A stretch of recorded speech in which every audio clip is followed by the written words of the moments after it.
ኔልሰን ማንዴላ የነጻነት ታጋይ መሆናቸውን ብቻ ነው ብዙ የዓለም ክፍል የሚያውቀው። የደቡብ አፍሪካ ፕሬዝዳንትና የሰላም ምሳሌ መሆናቸውን ጡት ያልጠገበ ሕፃን ጭምር ሳያውቅላቸው አይቀርም። ግን ባይገርማችሁ ማንዴላ በአሜሪካ መዝገብ የተመዘገቡት በአሸባሪነት ነበር። ያ ማለት ልዩ ትዕዛዝ ካልተላለፈ በስተቀር ወደ አሜሪካ ግዛት ለመግባት አይችሉም። እርሳቸውም ሆነ የፖለቲካ ድርጅታቸው አፍሪካ ናሽናል ኮንግረስ አሸባሪዎች ተብለው ማንኛውም እገዳ የተጣለባቸው ከ50 ዓመት በፊት ጀምሮ ነበር። አሜሪካ ለዘረኛ የነጮች መንግስት የደም ሐረግ መዛ ኮቴ አነፍንፋ ሙሉ በሙሉ ደጋፊ ነበረች።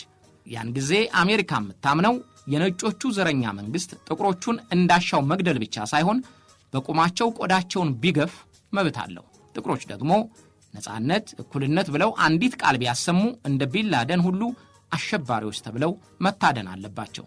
ስለዚህ በአሜሪካ የባህር መዝገብ ኔልሰን ማንዴላንና ጓደኞቻቸውን አሸባሪዎች በመሆናቸው ከማንኛውም እንቅስቃሴ እንዲታገዱ አድርጋለች።